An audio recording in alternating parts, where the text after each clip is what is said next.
যুক্ত হয়েছেন হোসেন জিয়াদ। জিয়াদ, অপরিশোধিত তেল শোধন কার্যক্রম কখন চালু হয়েছে, পুরো সার্বিক পরিস্থিতি কেমন দেখছেন, বিস্তারিত জানাবেন।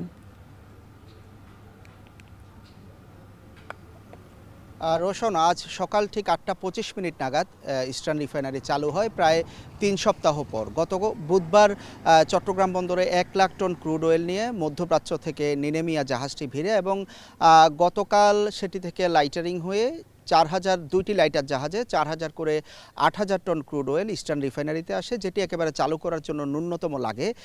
সেই সংখ্যক আসার পর আজকে সকাল থেকে সব কাজ শেষ করে 8:25 নাগাদ চালু করা হয় এবং এই ইস্টার্ন রিফাইনারির প্রতিদিন তেল শোধনাগারের যে সক্ষমতা সেটি প্রায় 4500 টন এবং পুরো বছরে প্রায় 15 লাখ টন পরিশোধন করে, যেটি দেশের যে মোট চাহিদা তার 15 থেকে প্রায় 20%। এর বাইরে প্রায় 68 লাখ টনের মতো তেল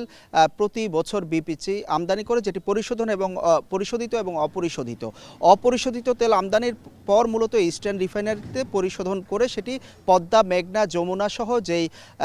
যে কোম্পানিগুলো আছে সেই কোম্পানিগুলোর মাধ্যমে বিভিন্ন ডিপো কিংবা যেখানে প্রয়োজন সেখানে দেওয়া হয় এবং এই ইস্টার্ন রিফাইনারিতে মূলত 16 ধরনের জ্বালানি তেল পরিশোধন করা হয়। তার মধ্যে octane, diesel, petrol, furnace oil, jet fuel এবং মেরিন ফুয়েল অন্যতম এবং এর পাশাপাশি কেরোসিন হয়, বিটুমিন হয়, সব এই 16 ধরনের মূলত জ্বালানি এবং উপাদান এখান থেকে সারা দেশে যায়। মূলত এই ইস্টার্ন রিফাইনারি বন্ধ হওয়ার পর এক ধরনের তেলের সংকট নিয়ে এক ধরনের সারা দেশে অনিশ্চয়তা, উদ্বেগের বিষয়টি তৈরি হয়েছিল, সেটি অনেকটা কেটে গেল এবং এবার যে জ্বালানি তেল এসেছে 1 লাখ টন ক্রুড অয়েল, কর্মকর্তারা বলছেন সেটি নিয়ে 20 থেকে 25 দিন পর্যন্ত চালানো বা পরিশোধন করা সম্ভব এবং এরপরে আরও একটি জাহাজ চট্টগ্রাম বন্দরের দিকে বা বাংলাদেশের দিকে 1 লাখ টন ক্রুড অয়েল নিয়ে আসছে এবং সেটি আসলে সেটি দিয়েও আরও প্রায় 20 থেকে 25 দিন পর্যন্ত জ্বালানির যে চাহিদা সেটি মূলত মেটানো সম্ভব হবে। তো আজকে সেটি শুরু হওয়ার পর মূলত এখানকার যে পরিশোধনের পর রাখার ক্ষমতা সেটিও প্রায়